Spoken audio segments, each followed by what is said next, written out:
MD Tanzirul আমিন আপনি লিখেছেন, কোনো হিন্দু ব্যক্তি ইফতারের দাওয়াত দিলে তার বাসায় গিয়ে ইফতার করা যাবে কিনা? যদি হালাল কোনো খাবার দেন ইফতারে কোনো হিন্দু, আপনি সেটা গ্রহণ করতে পারেন। ইফতারের আগে কি দাঁত ব্রাশ করা যাবে? খালি ব্রাশ করতে তো কোনো অসুবিধা নাই, পেস্ট দিয়ে ব্রাশ করাটাকে ওলামায়ে কেরাম মাকরু বলেছেন। যদি আরবেন স্কলাররা সেটাকে মাকরু বলেন না, তো মাকরু হওয়ার মতটাই অধিকতর শক্তিশালী। কারণ হলো এটি ছাড়াও আমরা আমাদের দাঁত পরিষ্কার করার অপশন আছে। তাহলে বিনা প্রয়োজনে দাঁতে এটা ঘষলাম, তাহলে থুতুর সাথে আমাদের এটি পেটে যাওয়ার সমূহ সম্ভাবনা থাকছে। এই কারণে এটা অ্যাভয়েড করাই ভালো। আমরা মেসওয়াক করবো বেশি বেশি করে, আর খালি ব্রাশ করতে পারি, আর পেস্ট দিয়ে ব্রাশ করবো আমরা তার সারি করা আগ পর্যন্ত। যদিও যদি আপনি ব্রাশ করেন পেস্ট ব্যবহার করে এবং কুলি করে ফেলে দেন, মানে কোনোভাবে যেন গলার ভিতরে না যায় সেজন্য আপনার চেষ্টা করেন এবং না যায়, তাহলে সেক্ষেত্রে আপনার রোজা হয়ে যাবে। রোজা হবে না ব্যাপারটা সেরকম না।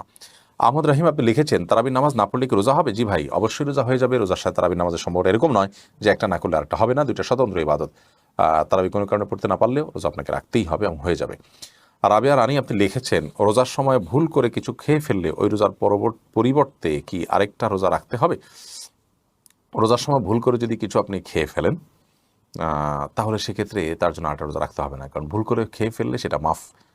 এবং এক্ষেত্রে আপনার বিভিন্ন হাদিসের সুস্পষ্ট বক্তব্য রয়েছে, যার কারণে রোজা রেখে রোজার কথা আপনার মনে নেই, আপনি খাচ্ছেন, হঠাৎ মনে হলো, তারপর আর খাওয়া ছেড়ে দিয়েছেন, মনে হওয়ার পর আর আপনি গিলেন নেই, তাহলে সেক্ষেত্রে আপনার এই রোজা ভঙ্গ হবে না এবং এর কারণে আরেকটা রোজা রাখতে হবে না। নুহা আলী আপনি লিখেছেন, রোজা রেখে শুধুমাত্র নাকে ব্যবহারের জন্য স্প্রে করা যাবে কিনা?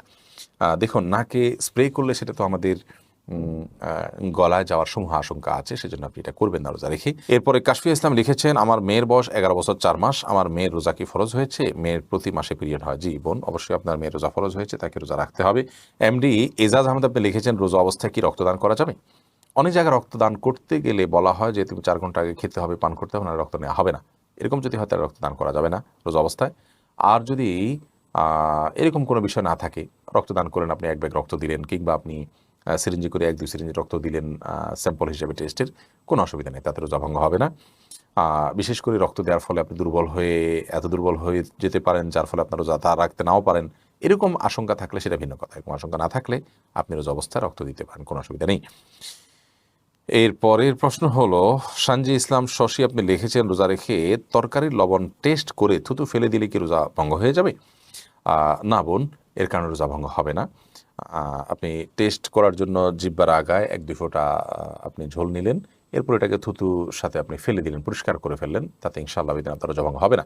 কিন্তু একান্ত প্রয়োজন না হলে এটা না করাটা ভালো। সাব্বির মোল্লা আপনি লিখেছেন, শরীরে রক্ত বের হলে কি রোজা ভাঙা হবে? শরীরে রক্ত যদি বের হয় তাহলে এর ফলে রোজা ভাঙা হবে না, এতে ওযু ভঙ্গ হবে। এমনি মুস্তাফিজুর রহমান আপনি লিখেছেন, রোজা রাখা অবস্থায় যদি কোনো ব্যক্তি মারা যায় তাহলে কি তার জন্য বিশেষ কোনো ফজিলত রয়েছে? রমাদান মাসে কবর রাজা আপনার জাহান্নাম বন্ধ থাকে, সেজন্য সুধারণা করা যায় আল্লাহ তাআলা তার প্রতি রহম করবেন, এটুকু। কিন্তু নিশ্চিত কিছু বলা তো কঠিন। বোরহানুদ্দিন আপনি লিখেছেন, রোজার নিয়ত কি মুখেই করা লাগবে? না, নিয়ত মানে ইচ্ছা করা, এটা অন্তরের বিষয়। আপনি অন্তরে রোজা রাখছেন, আপনার সেই ইচ্ছা আছে, আপনি জানেন আপনি রোজা রাখছেন, এটাই যথেষ্ট, এটাই মনোনিয়ত।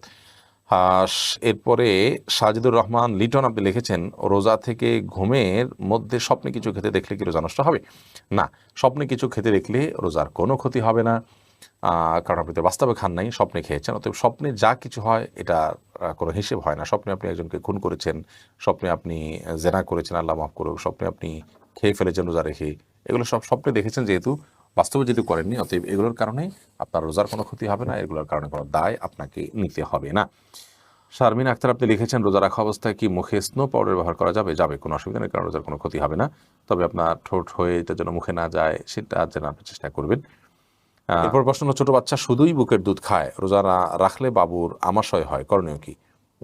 একটু কষ্ট করবেন, প্রয়োজনে দিনের বেলা ঘুম পাড়িয়ে রাখবেন, আপনি নিজেও ঘুমাবেন, রাতের বেলা একটু জেগে থাকবেন, অর্থাৎ অভ্যাস একটু পাল্টাবেন, তাতে তো রাতেও তো আপনি দীর্ঘ সময় না খাওয়ায় থাকেন, সেভাবে থাকবেন। এবং একটু কষ্ট হলে ডাক্তার দেখান, বিকল্প বের করেন।